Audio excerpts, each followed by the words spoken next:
Esquema revolucionário clássico. Tese, antítese e síntese, que explica a razão por que, chegada a hora, os revolucionários se fazem os defensores da ordem moral.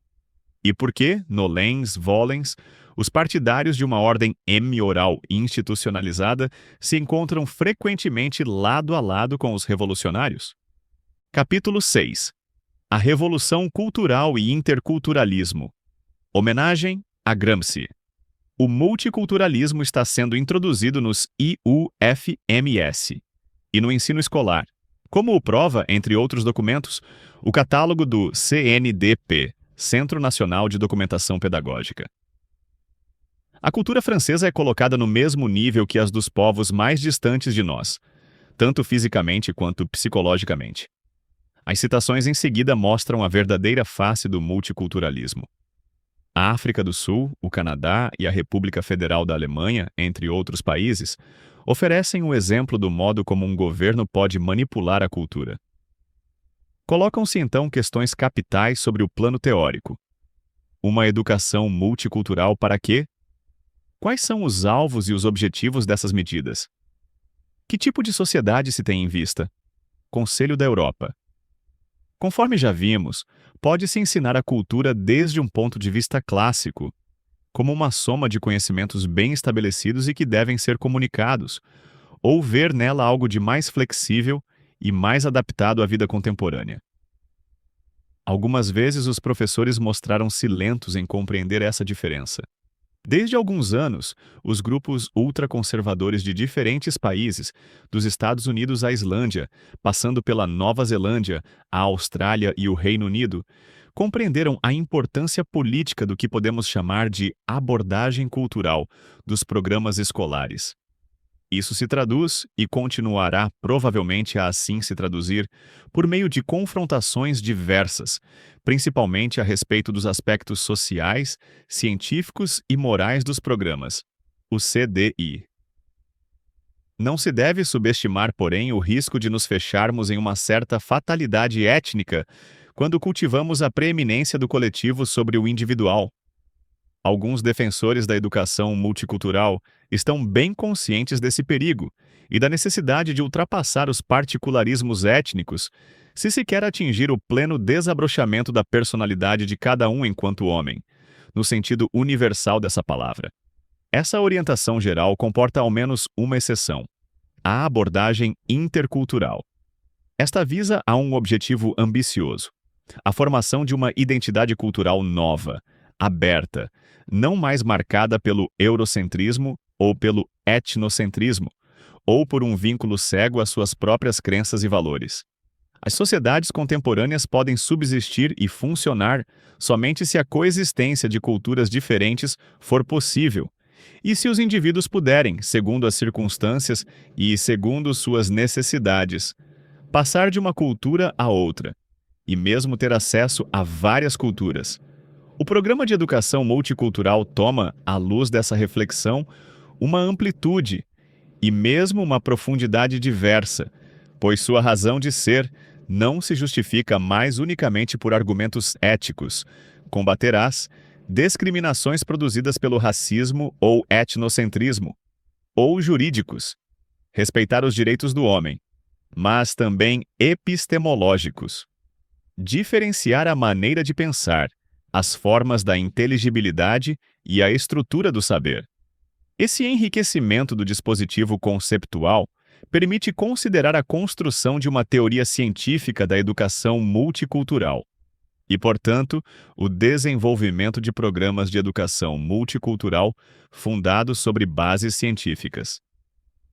Enfim, é surpreendente notar a ausência, em quase todos os documentos sobre a educação multicultural, de análises epistemológicas acerca do alcance cognitivo da cultura escolar. Cada cultura abrange uma organização específica das relações entre o indivíduo e a natureza, ou dos indivíduos entre si. No interior de cada sistema cultural está inscrita uma representação determinada do espaço e do tempo que estrutura tanto a organização e a classificação dos conhecimentos quanto a da memória individual e coletiva. As interações entre a cultura de um povo e suas práticas de aquisição e transmissão dos conhecimentos são profundas. A organização do ensino formal, tal como ele se desenvolve, e a concepção da própria escola dependem do modelo cultural, da importância e da significação atribuídas ao saber em cada cultura, da representação deste mesmo saber em uma sociedade, em uma comunidade determinada. Por exemplo, o conceito do saber na cultura muçulmana ou na cultura tradicional japonesa é bem diferente do conceito produzido pelas culturas ocidentais na época das luzes. Assim, cada cultura interfere sobre a organização das experiências, sobre a formação das competências cognitivas e engendra um modelo de ensino que lhe é próprio. Que pode fazer a escola em face das crenças e do imaginário coletivos que nutrem as culturas e constituem seu núcleo duro? A organização da educação multicultural, com a introdução em programas de cursos de língua e de cultura de origem, levanta, pois, um problema cognitivo particular. A adoção da educação multicultural não se reduz, de fato, a uma simples operação de atualização dos programas nos quais se inscrevem novos conhecimentos ou mesmo novas disciplinas. A educação multicultural é mais que isso. Ela dá acesso, em graus diferentes, a outras formas de conhecimento e a outras tradições culturais, depositárias de tipos de saber diferentes, em seus conteúdos e em sua estrutura interna daquele da tradição escolar. A aposta cognitiva representada pelos programas de educação multicultural não deve ser subestimada, pois ela é de grande alcance sobre o plano epistemológico. O agenciamento da educação multicultural nos sistemas de educação é delicado, pois ele toca em um ponto sensível da organização do ensino, formas de conhecimento e a hierarquia dos saberes. Não se poderia reconhecer mais claramente que a educação multicultural visa a uma revolução psicológica, cujas consequências são dificilmente avaliáveis. Os meios empregados devem, portanto, estar à altura da aposta. O intercultural afeta, assim, o conjunto da instituição educacional. O ensino pré-escolar, as línguas, a elaboração dos programas, os manuais e outras ferramentas pedagógicas, a administração, os exames, o controle e a avaliação, as atividades extraescolares, os laços entre a escola e a comunidade, os serviços de orientação e os serviços auxiliares, a preparação para a vida adulta, a formação inicial e contínua dos professores, a luta contra a xenofobia e o racismo. Conselho da Europa. A existência na Suécia de uma decisão governamental que obriga todos os professores a participar do desenvolvimento da educação intercultural é um fato capital, de vez que delimita um cenário e concretiza as aspirações à mudança. Não pode-se compreender o interculturalismo a não ser na perspectiva globalista, tal como expressa no documento de referência da Conferência Mundial sobre a Educação para Todos. Consciência Mundial. A emergência da educação mundial e da educação para o desenvolvimento presentemente. No norte como no sul, os educadores começam a reconhecer a necessidade de considerar a educação numa perspectiva mais mundial. Os programas de educação para o desenvolvimento e de educação mundial contribuem para inculcar nos alunos uma atitude mundialista, ensinando-lhes principalmente a reconhecer e a evitar os preconceitos culturais e a encarar com tolerância as diferenças étnicas e nacionais. Esses programas se esforçam por vincular os grandes problemas às realidades de caráter mundial, principalmente as questões concernentes ao meio ambiente, à paz e à segurança, à dívida internacional, as medidas contra a pobreza, etc., em todos os conteúdos específicos da educação fundamental. No Canadá, o Projeto de Educação Mundial de Alberta ajuda os professores a identificar e delimitar os elementos do programa escolar e as técnicas específicas que desenvolverão nos alunos a capacidade de abordar as questões mundiais. A educação mundial e a educação para o desenvolvimento começam a surgir também nos países em desenvolvimento. Nas Filipinas, as escolas normais e a Universidade das Filipinas trabalham atualmente no aperfeiçoamento de novos conteúdos curriculares, que fornecerão uma ideia abrangente das questões mundiais, e, em particular, das que influem na sociedade filipina. Uma vez concluído, o programa será utilizado tanto na educação formal quanto na educação não formal. Para esse efeito, as instituições públicas e as instituições não governamentais estabelecem uma aliança para promover e empregar os novos conteúdos e métodos, e, em particular, a mídia. Esse processo de mundialização deverá se desenrolar até seu resultado lógico: a adoção de uma língua internacional, prelúdio da destruição das culturas e das mentalidades locais. Uma das questões que devem ser examinadas é a do desenvolvimento, para essa sociedade global, de uma língua internacional que reforce e promova uma cultura internacional. A Unesco deveria realizar um estudo específico sobre esse assunto. Talvez não seja inútil recordar das palavras que Orwell colocava na boca de um de seus personagens e que se aplicam perfeitamente ao jargão mundialista e à futura língua internacional. Por analogia, estendidas também à nova cultura mundial. Vós não vedes que o verdadeiro alvo da novilíngua é de restringir os limites do pensamento? No fim, nós tornaremos literalmente impossível o crime pelo pensamento, pois não haverá mais palavras para o expressar. A cada ano, menos e menos palavras, e o campo da consciência mais e mais restrito. A revolução estará completa quando a língua for perfeita. A novilíngua é o Ang Sok, socialismo inglês, e o Ang Sok é a novilíngua. Acrescentou ele com uma sorte desatisfação mística. Orwell 1984. Citação nossa. De acordo com uma técnica experimentada, o prefácio desse documento menciona que o presente documento não expressa necessariamente uma tomada de posição por parte da Comissão Interinstituições, nem das organizações que, a título principal ou associado, apadrinharam ou coapadrinharam a Conferência Mundial.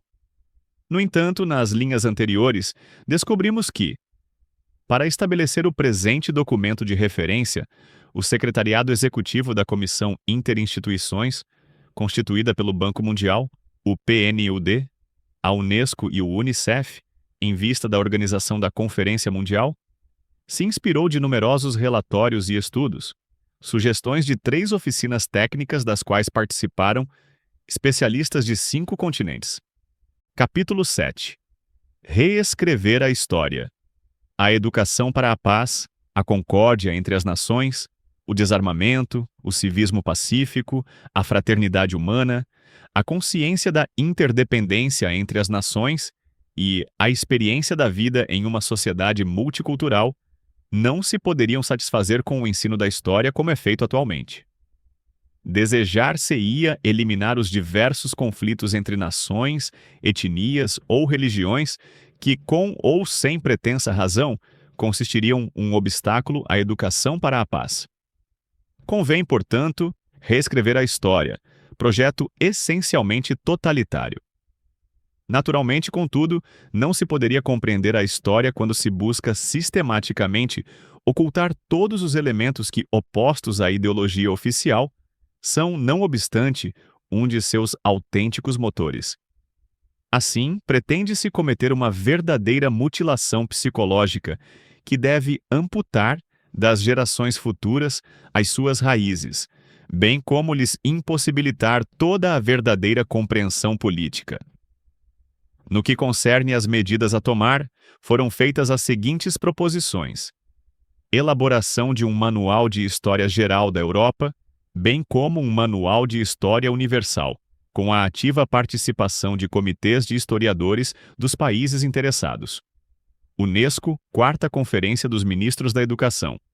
Não obstante, convém não subestimar a necessidade de um aperfeiçoamento no ensino da história, da geografia, da literatura e de outras disciplinas culturais que favorecem o despertar do interesse e a melhor compreensão de outras comunidades, a fim de impregnar tal interesse de um espírito de objetividade científica e de tolerância, eliminando tudo o documento publicado naturalmente sem reservas acerca das opiniões expostas por seus autores. Que possa haver de desconfiança e de desprezo relativamente a outros povos.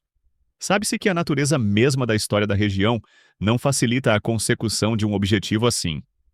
A simples apresentação objetiva dos fatos, sendo de resto insuficiente para produzir a atitude desejada, deve, além disso, ser realizada dentro de um verdadeiro espírito de tolerância, de modo a fazer compreender que os adversários de ontem são os parceiros de hoje e que sua colaboração em uma obra comum só pode beneficiar a todos.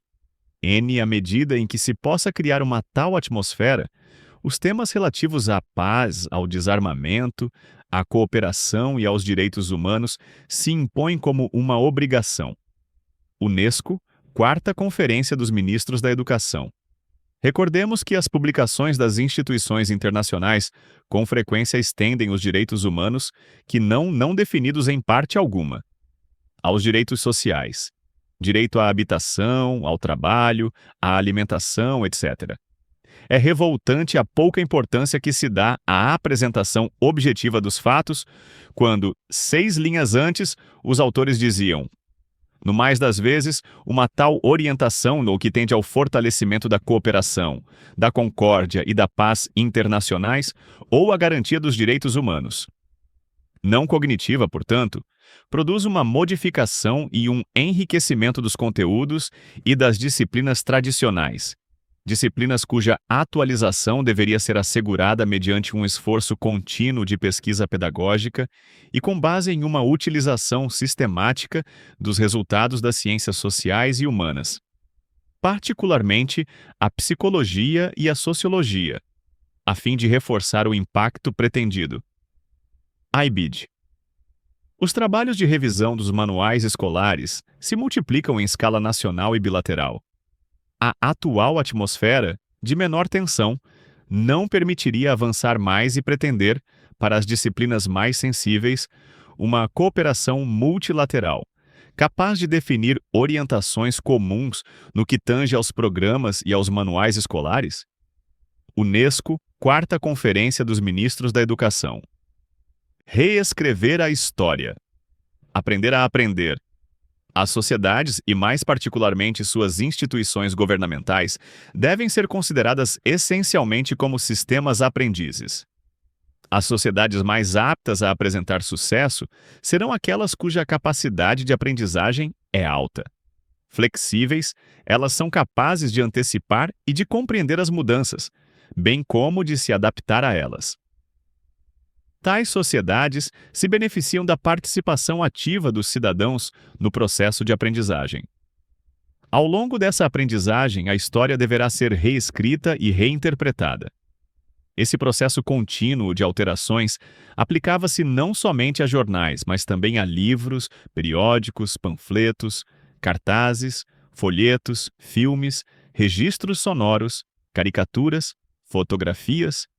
Era aplicado a toda espécie de literatura ou documentação que tivesse qualquer significado político ou ideológico. Dia a dia e quase minuto a minuto, o passado era atualizado. Desta forma, era possível demonstrar, com prova documental, a correção de todas as profecias do partido. Jamais permanecia no arquivo qualquer notícia, artigo ou opinião que entrasse em conflito com as necessidades do momento. Toda a história era um palimpsesto, raspado e reescrito tantas vezes quantas fossem necessárias. Em nenhum caso seria possível, uma vez feita a operação, que se provasse qualquer fraude. Notar-se-á de passagem que as razões pelas quais se deve aprender a aprender aparecem igualmente. Cria-se uma mentalidade privada de qualquer referência estável, aberta à inovação, à mudança, ou seja, à simples moda, de maneira que, a essa nova mentalidade, a mera noção de verdade seja algo estranho e, por isso mesmo, facilmente manipulável. Capítulo 8. O S e UFMS. A formação dos professores. Os objetivos precedentes são muito ambiciosos e requerem dos professores uma formação em psicopedagogia, Na França, os IUFMS foram criados explicitamente para esse fim. Assim, o decreto de 18 de outubro de 1991, que fixa as modalidades do recrutamento dos alunos dos IUFMS, estipula que, numa primeira etapa da prova de francês, o candidato fará a síntese de textos e documentos relativos à aquisição e ao ensino da língua francesa, e deve resolver uma questão de gramática ou de vocabulário. Numa segunda etapa, ele analisará e criticará documentos pedagógicos relativos a esse ensino na escola primária. Numa primeira etapa da prova de matemática, o candidato analisará situações ou resolverá problemas. Numa segunda etapa, ele analisará e criticará documentos pedagógicos relativos ao ensino da matemática na escola primária.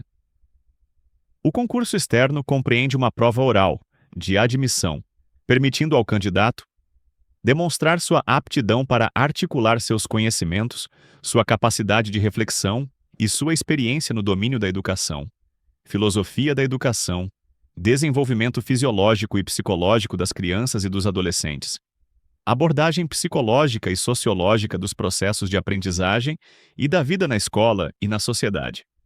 Cada uma dessas provas do segundo concurso interno possibilita verificar se o candidato avalia corretamente as abordagens didáticas e os procedimentos pedagógicos relativos ao ensino, na escola primária, da disciplina da prova, e se ele domina os conhecimentos científicos necessários.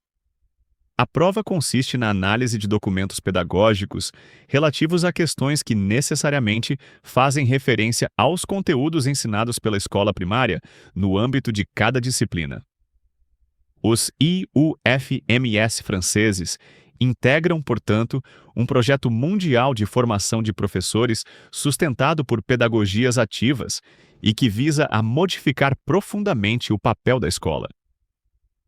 Como já se pode pressentir, a promoção dos novos conteúdos, know-how, valores, atitudes, concepção do mundo e a sua integração nos planos de estudos implicam uma revisão vasta e profunda do sistema educacional, já que isso afeta, a um só tempo, as estruturas, a formação de professores, as atitudes e as mentalidades. O aperfeiçoamento da formação dos professores, tanto a inicial quanto a continuada, a revisão dos manuais, mais particularmente de história, e a produção de novos materiais e de publicações pedagógicas auxiliares, interdisciplinares e atualizados, são de uma importância crucial em se tratando de inculcar nos alunos os valores e princípios enunciados na Recomendação sobre a Educação para a Compreensão, a Cooperação e a Paz Internacionais e a Educação Relativa aos Direitos do Homem e às Liberdades Fundamentais, adotada pela Unesco em 1974, em seu período abertamente pró-comunista. Importa que os professores de todas as matérias recebam uma formação que os torne aptos a proceder segundo uma abordagem humanista. Unesco, Quarta Conferência dos Ministros da Educação. Não é possível, não mais, pensar em estender os programas de educação multicultural a todas as crianças, se o conjunto do corpo docente não receber uma sólida formação teórica sobre os problemas levantados pelas interações entre culturas diferentes, o que implica estudos em filosofia, em antropologia cultural, em linguística, em sociologia da educação e em psicologia do conhecimento. Basta demonstrar que a educação bilíngue ou os cursos de LI e L2 são, sob certas condições, eficazes. Também é preciso que as escolas comuns, e não somente as escolas experimentais ou de vanguarda, disponham de equipamentos, de recursos, de meios que lhes permitirão atender a essas condições. A formação deve permitir que os estudantes tomem consciência de seus próprios comportamentos e valores. É preciso incitá-los a analisar e a modificar estes na perspectiva de seu desenvolvimento pessoal. Seria necessário que a formação aprimorasse a aptidão dos estudantes para incutir uma inteligência internacional em seus alunos e prepará-los para trabalhar numa sociedade multicultural. Conselho da Europa. Os problemas se colocariam então em termos de conteúdo e de método, insistindo-se particularmente nas maneiras de influenciar as atitudes e os julgamentos dos alunos. Professores. Conselho da Europa. A reflexão se apoia nas características de um programa de formação pedagógica, cujo objetivo é preparar o futuro professor para exercer sua profissão em uma escola cada vez mais multicultural. Conselho da Europa. Esse contexto, contudo, cria um espaço privilegiado no qual se pode lutar contra esses elementos negativos, acelerar as iniciativas em curso no campo da educação para uma sociedade multicultural, incluindo aquelas que tangem a formação dos professores e se baseiam no pluralismo cultural e na equiparação das oportunidades. Conselho da Europa. Todos, dos diretores e administradores aos empregados de escritório e os demais não docentes, têm necessidade de uma reciclagem no que concerne ao interculturalismo. Esse grupo empregou, em seguida, um certo número de estratégias visando a vencer a resistência à mudança e propôs modelos de programas de formação de pessoal. Conselho da Europa. A formação de pessoal docente pretende igualmente abri-los às inovações permanentes em matéria de pedagogia e conteúdos educativos, e fazer deles agentes dóceis de políticas educativas cada vez mais revolucionárias. Quaisquer que sejam as mudanças visadas nos sistemas educacionais, haverá sempre a necessidade da estreita cooperação dos professores para preparar e executar essas reformas e inovações. A contribuição e a aceitação, por parte dos professores, dessas mudanças são uma condição necessária para sua difusão e eficácia. Tornou-se evidente que a formação dos professores deveria ter laços mais estreitos e mais bem organizados com a pesquisa educacional, tramadas na França por meio dos IUFM, a concepção dos currículos e a produção de materiais pedagógicos, de tal modo que, ao longo de suas carreiras, possam os professores ser parte ativa no processo complexo, graças ao qual as inovações pedagógicas vêm à luz, mesmo no modesto nível da prática do ensino, e se difundem. Abordamos ainda o tema da formação contínua dos professores, dos diretores e outros profissionais de ensino dos sistemas educacionais. Em nada diferindo do tema dos IUFMS e já tendo sido por nós encontrado várias vezes, trataremos rapidamente do assunto. O doutrinamento e a manipulação devem tornar-se permanentes e não se limitar à formação inicial. A introdução, nos programas, dos temas de educação com vocação internacional, a elaboração de manuais escolares e guias sobre esses temas para os professores são mencionados por muitos países. Essas atividades são sustentadas por toda uma série de pesquisas, de que participam as universidades e por seminários e colóquios de especialistas. Numerosos países mencionam o seu interesse pelas publicações das Nações Unidas e da Unesco sobre esses temas. A reciclagem para preparar os professores para essas novas tarefas é uma preocupação comum a muitos estados. Pedagogias ativas e manipulações psicológicas nas salas de aula. No término de sua formação, os professores devem ensinar o novo currículo com a ajuda de pedagogias ativas. Escondendo-se atrás dos direitos humanos, cuja definição eles se furtam a dar, direitos que, estendidos, dissimulam as reivindicações comunistas, os psicopedagogos querem inculcar em seus alunos uma mentalidade coletivista. Ao procurar formatar as atitudes de seus alunos, os professores confrontam-se com uma das tarefas mais difíceis. Quais são os métodos de ensino mais adequados para conduzir ao sucesso? O ponto fundamental cabe à escola, que deve colocar em prática o que ela prega. Segundo as palavras da compilação de sugestões da Unesco, o ensino dos direitos humanos deve andar a par da prática cotidiana dos direitos e dos deveres na vida cotidiana. Assim, a atmosfera de uma escola deve ser aquela de uma comunidade na qual todos os indivíduos recebam o mesmo tratamento. Os princípios dos direitos do homem devem ser visíveis na organização e na conduta da escola, nos métodos utilizados nas salas de aula, nas relações entre os professores e os seus alunos e entre os próprios professores, assim como em sua contribuição para o bem-estar de toda a comunidade extraescolar. As atividades práticas de pedagogias ativas são mais eficazes que o ensino passivo, com os alunos colados às carteiras, sobretudo se há nos alunos um manifesto interesse pela comunidade local.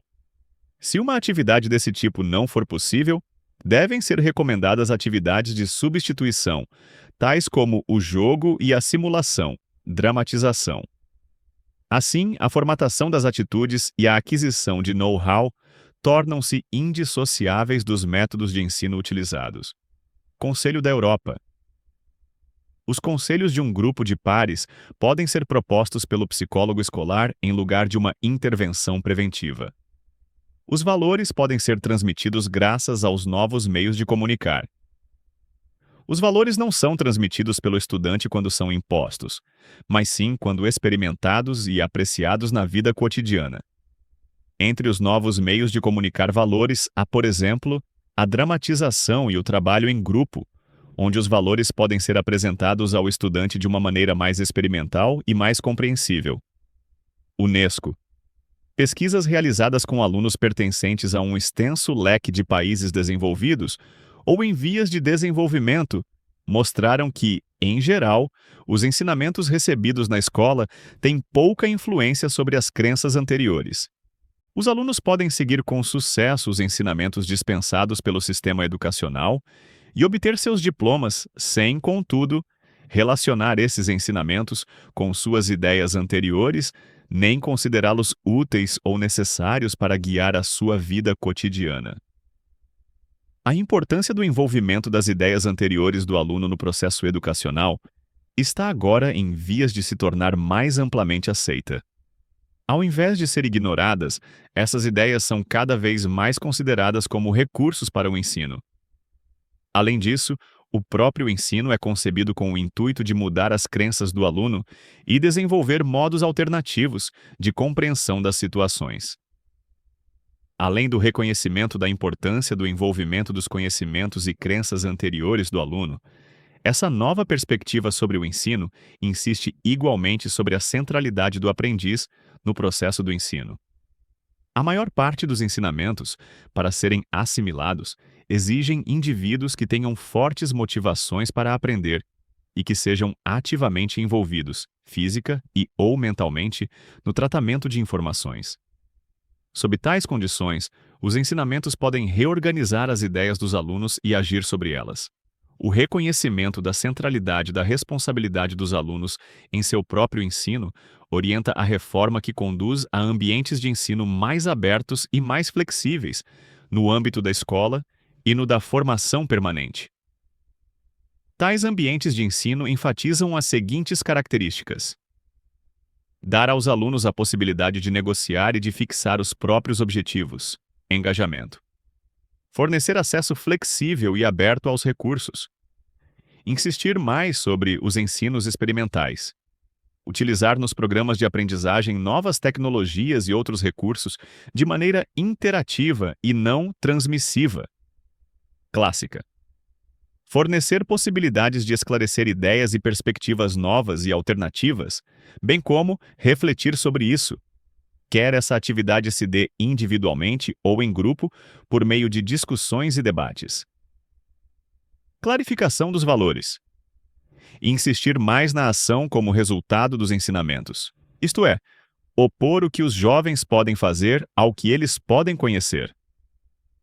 A adoção dessas características nas escolas e nas salas de aula, assim como nos outros ambientes de ensino, exigirá grandes mudanças em nosso pensamento e em nossas práticas educativas.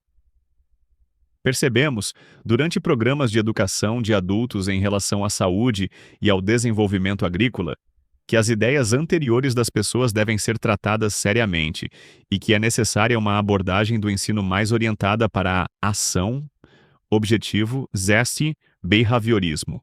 Percebe-se que a maior parte das ideias das pessoas, assim como as práticas que se estendem por toda uma vida, não serão modificadas ao se lhes inculcar um novo saber.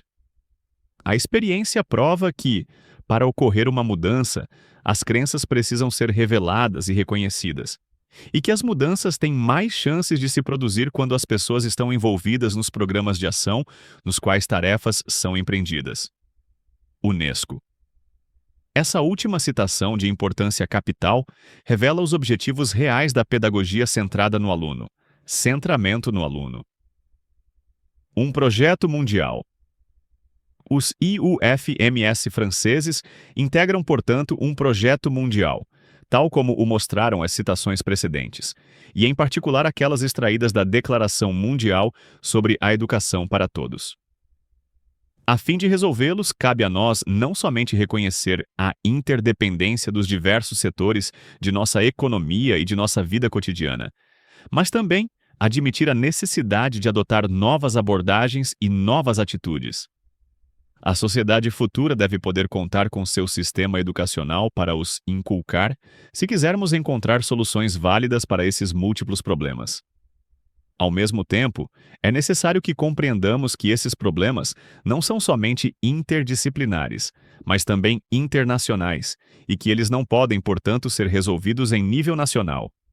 Conferência dos Ministros da Educação. As iniciativas de formação de professores em nível exclusiva e meramente nacional não bastam. Não podem dar suficiente impulso para a compreensão internacional desejada pela Unesco, tanto no domínio da pedagogia como no da ética e dos direitos humanos. Unesco.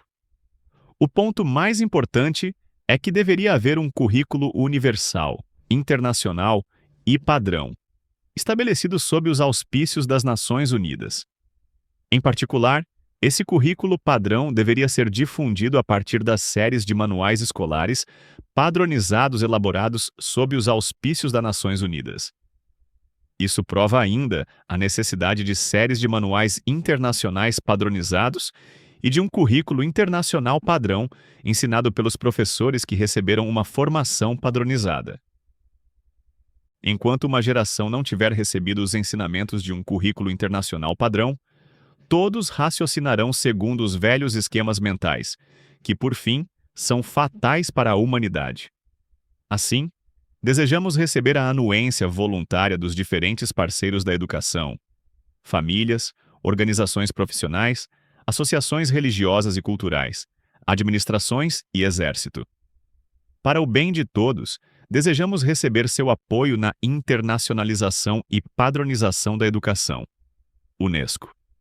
Esperamos, portanto, que o Comitê Nacional do Ensino Católico seja levado a reconsiderar os acordos que estabeleceu com o governo, os quais entregam a formação dos professores do ensino privado aos IUFMS. Quem sabe chegue a questionar também a tradição de inovações pedagógicas do ensino católico, que seu secretário-geral de então, o padre Clupé, defendia durante as Assembleias Nacionais em maio de 1993. Capítulo 9. A descentralização. Numerosas vozes se elevaram, tanto na direita como na esquerda, para pregar a descentralização ou a desconcentração do sistema educacional francês. Os pontos principais desta reforma são os seguintes: conceder autonomia aos chefes de estabelecimento, descentralizar para permitir a participação das coletividades territoriais e dos agentes econômicos, dotar os professores de uma maior confiança. Esses princípios podem parecer salutares e capazes de contribuir para a melhoria da situação do sistema educacional francês, embora não expliquem por que o atual sistema centralizado bruscamente deixou de parecer satisfatório, pouco após o início da Revolução Pedagógica. No entanto, é preciso considerar as circunstâncias de sua aplicação. Em particular, não poderiam ser negligenciadas a influência das ciências da educação e das pedagogias ativas, por um lado, e a das instituições internacionais, por outro lado. As instituições internacionais competentes em matéria de educação, Conselho da Europa, Unesco e o CDCMEI, trabalham desde há muitos anos em colaboração estreita com os numerosos ministérios da educação e, em particular, com o Ministério francês. Com a ajuda da proximidade pontográfica, os funcionários franceses intervêm frequentemente na qualidade de experts junto a tais instituições. Existe desse modo um consenso profundo entre todas as administrações nacionais, mais particularmente a francesa, e internacionais. Não podemos, pois, negligenciar o peso dessas últimas em um projeto de reforma nacional, ainda mais quando o Tratado de Maastricht, artículo 1653, estipula que a comunidade e os Estados-membros favorecem a cooperação com os países terceiros e as organizações internacionais competentes em matéria de educação, e em particular com o Conselho da Europa. Ora, estas instituições que trabalham desde há muitos anos sobre o tema da descentralização desnaturam profundamente os objetivos desta. A implementação da reforma pedagógica. Como já ouvimos, a reforma pedagógica que ocorre atualmente em numerosos países quer substituir os ensinamentos clássicos e cognitivos por um ensino multidimensional e não cognitivo, que toque em todos os componentes da personalidade: ético, afetivo, social, cívico, político, estético, psicológico. Trata-se de esvaziar os ensinamentos de seus conteúdos cognitivos para substituí-los por um doutrinamento criptocomunista e globalista, que vise a modificar os valores, as atitudes e os comportamentos. Essas reformas pedagógicas doravante gozam de um amplo consenso entre os dirigentes da educação nacional e são veiculadas pelos IUFMS e os profissionais das ciências da educação com zero acordo tácito da FIN. Falta, no entanto, a aceitação do conjunto da sociedade e do corpo docente, o qual, até o momento, sempre opôs uma resistência passiva, mas determinada, a toda tentativa que tende a esvaziar o ensino de seu conteúdo. A descentralização é o instrumento pelo qual isso é alcançado, criando-se uma dinâmica de grupo em escala escolar e comunal, utilizando-se da psicologia do engajamento e das técnicas de manipulação clássicas. Tratado da União Europeia, assinado a 7 de fevereiro de 1992, na cidade holandesa de Maastricht. Considera-se países terceiros, aqueles que não são membros da União Europeia, N do T, a descentralização. O projeto de escola permite a aplicação concreta dessas ideias no ensino primário. Todas as escolas são atualmente obrigadas a implementar tal projeto. Eis a definição dada a ele por uma publicação do Centro Regional de Documentação Pedagógica de Nantes. O projeto pedagógico engaja coletiva e individualmente os professores de uma escola, de um ciclo ou de um mesmo nível de ensino. Centra-se nos aprendizados e se refere aos textos oficiais. Seu campo de aplicação se estende para além da sala de aula na escola, e mesmo para além de seu ambiente próximo ou distante. O projeto educacional engaja tanto os professores quanto os não professores da comunidade educacional. Não diz respeito apenas ao aluno, mas à criança enquanto indivíduo, cuja melhor inserção possível na escola e na sociedade é visada através da abertura para uma maior responsabilidade e autonomia. Seu campo de aplicação se amplia para uma rede mais ou menos estendida em torno da escola. O projeto de escola permite a realização dos objetivos nacionais em contextos específicos. Compreende tanto os projetos pedagógicos definidos pelos professores, quanto os projetos educacionais que congregam todos os parceiros da escola. A autonomia dos diretores escolares.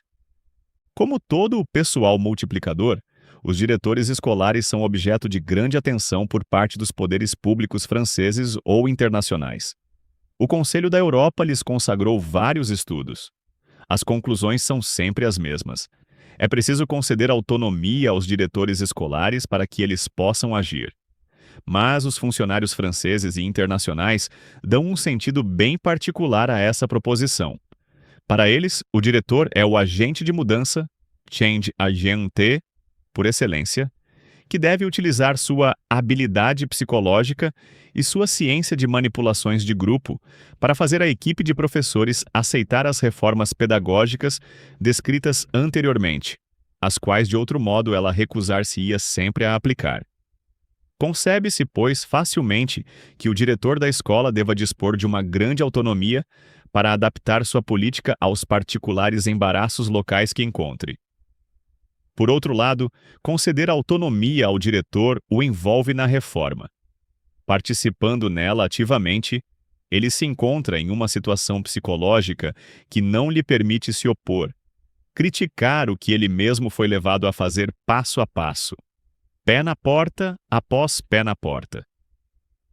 Torna-se evidente a partir dos estudos de casos que um dos principais obstáculos para a inovação é a resistência à mudança, particularmente da parte daqueles que têm por missão implementar o projeto no meio escolar. Alguns fazem notar que a inovação tropeça nas tendências conservadoras da coletividade. Isso não impede que em cada grupo, pais ou professores, alguns sejam sempre favoráveis a uma mudança positiva, e o apoio de uns servirá para compensar as reações negativas de outros. E preciso igualmente contar com as forças internas extremamente poderosas que guiam cada um de nós e que nos impelem a resistir à mudança. Os sentimentos diferentes experimentados pelos partidários e adversários da inovação podem frequentemente ser fonte de conflitos no interior da própria escola. Disso deriva a necessidade de os diretores, conselheiros e inspetores conhecerem e dominarem melhor esses fenômenos, a fim de poder ajudar o corpo docente a superar tais obstáculos, por exemplo, colocando em evidência seus sentimentos e relações.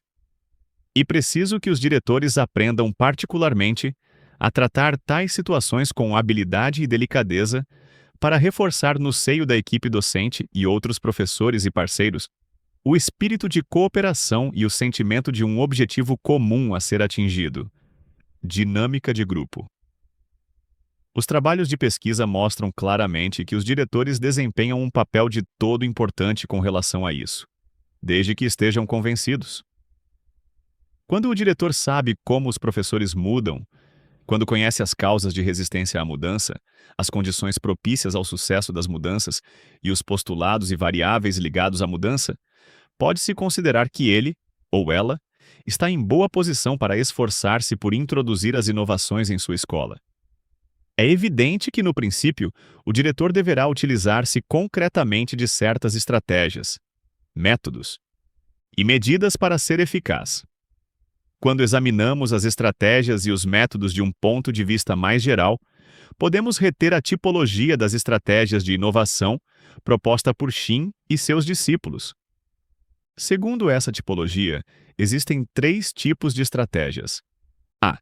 Estratégias coercitivas que dependem do acesso aos recursos políticos, jurídicos, administrativos e econômicos. B. Estratégias empírico-racionais baseadas no postulado de que o homem é racional e será, sobretudo, sensível às explicações e demonstrações lógicas. C. Estratégias normativas e reeducativas que suponham que toda inovação eficaz passe por uma mudança de atitudes, de relações, de valores e de competências, e, portanto, pela ativação de forças no interior do sistema cliente. E é evidente que as instituições internacionais trabalham principalmente e mesmo exclusivamente apoiadas nas estratégias do terceiro tipo, que são, na verdade, técnicas de manipulação psicológica.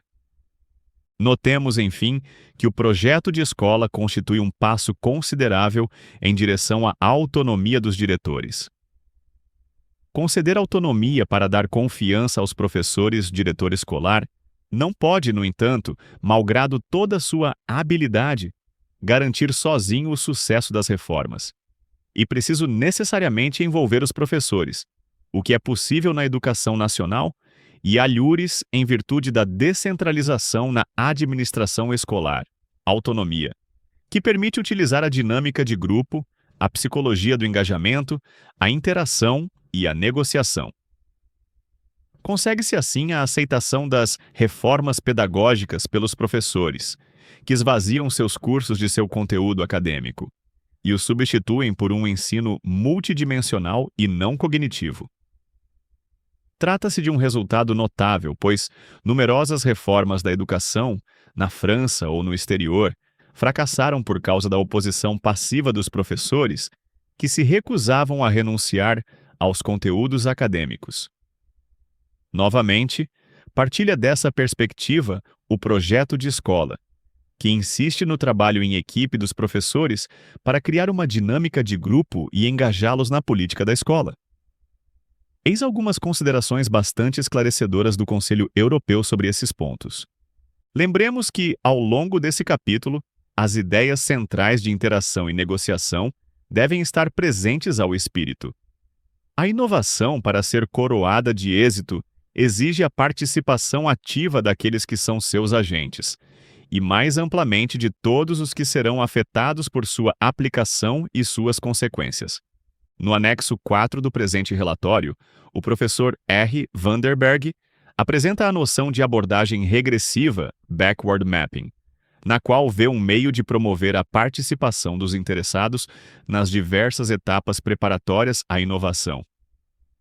Em vez de partir do ponto de vista dos que têm poder de decisão na administração central, essa abordagem toma como base de partida a opinião daqueles que serão definitivamente chamados a traduzir a inovação em fatos. Disso decorre que as iniciativas só terão chance de êxito caso todas as instâncias do sistema educacional não se contentem em aceitar as mudanças previstas, mas se engajem a dar prosseguimento a tais mudanças. De fato, é pouco provável que um simples assentimento seja suficiente para modificar os mecanismos no sentido desejado pela inovação. Por outro lado, se todas as partes se engajarem, pregarão em toda parte e em concerto a causa do novo programa. Vemos que uma coisa é aceitar, outra, se engajar. Aquele que se engaja compreende e medita os princípios que guiarão a inovação, enquanto aquele que aceita restringe-se a endossar as proposições feitas, condição às vezes necessária à manutenção de seu emprego ou a uma promoção. Para os altos funcionários internacionais, a descentralização em escala regional ou comunal não deve somente permitir a interferência às coletividades territoriais e aos agentes econômicos. Ela visa fundamentalmente a criar, em escala nacional, um consenso acerca das reformas pedagógicas descritas anteriormente e, de fato, inaceitáveis nelas envolvendo toda a sociedade. Ela tende igualmente a fazer da educação um dos temas ideológicos unificadores da sociedade, por isso mesmo suscetível de utilizações e desvios bem vastos. Trata-se, portanto, de uma manobra totalitária. Concebemos então que também aqui haverá resistências à mudança e que será necessário mostrar habilidade. Mais uma vez, tal resultado não pode ser obtido sem o comprometimento das pessoas envolvidas, e a psicologia do engajamento é novamente chamada a contribuir, mas desta vez na escala da coletividade local. Sendo complexas e variadas as necessidades educacionais fundamentais, fazem-se necessárias, a fim de satisfazê-las, estratégias e ações multissetoriais que estejam integradas no esforço de desenvolvimento global. Se quisermos que a educação fundamental seja novamente percebida como responsabilidade da sociedade inteira, muitos parceiros devem associar seus esforços aos que as autoridades do ensino, os professores e demais profissionais do ensino fazem para desenvolvê-la. Isso supõe que parceiros muito variados, família, professores, comunidades locais, empresas privadas, particularmente aquelas do setor da informação e da comunicação, organizações governamentais e não governamentais, etc., participem ativamente da planificação, gestão e avaliação das múltiplas formas de que se reveste a educação fundamental. Eis alguns extratos do relatório final de um colóquio de alto nível organizado pela Unesco em Portugal, que tratam da descentralização. O colóquio trouxe à luz a necessidade de uma educação multidimensional, que leve em consideração todos os aspectos do indivíduo em seu ambiente e não se limite somente ao inculcamento das competências cognitivas. Assegurar o sucesso de todos significa antes transformar o espírito dos sistemas de ensino que privilegiam a competição e seleção, e então mudar os objetivos e critérios da avaliação dos alunos para evitar que um fracasso no exame conduza à exclusão social. A conclusão essencial desse relatório está na afirmação da necessidade de estratégias globais e intersetoriais que, sozinhas, permitam articular entre si as diferentes ações dos poderes públicos e envolver a coletividade inteira. A educação de todos não poderia ser senão um empreendimento de todos. Um tratamento do fracasso escolar pela abordagem unicamente pedagógica é insuficiente. Convém coordenar ação educativa e ação social. Na administração local das municipalidades, Portugal conta 275 conselhos, reunindo numerosas comunas. Uma equipe de animação colocada junto ao presidente da municipalidade assegura, em ligação com todos os agentes da coletividade, a execução concreta das ações. Essa equipe pluridisciplinar, dirigida por um coordenador eleito, compreende, além de numerosos educadores animadores pedagógicos, todos professores eleitos por seus colegas, especialistas em psicologia, esportes e lazer. E haveria igualmente muito a dizer sobre os excessos que ocorrem nesses dois últimos domínios e seu papel na eliminação dos ensinamentos acadêmicos. Saúde e trabalho social. Um responsável administrativo, o inspetor da circunscrição e o representante das associações de pais de alunos. Encarregada de encontrar para cada caso soluções adaptadas às realidades locais, a equipe municipal é um poderoso aguilhão da dinamização das escolas. A formação interna teve igualmente um grande papel ao longo do programa. Os animadores pedagógicos do PIPS e são professores escolhidos entre seus pares, que receberam formação complementar em domínios tais como a língua portuguesa, a matemática, a animação e a relação pedagógica, a dinâmica de grupo, a gestão de projeto ou a informática. A ação desses animadores e a dos psicólogos presentes nas equipes municipais traduziu-se num apoio permanente aos professores e no desenvolvimento de práticas de autoformação contínua, individual ou em grupo, de preferência a prática tradicional de estágios. Trata-se aqui de um modelo de formação contínua pela interação.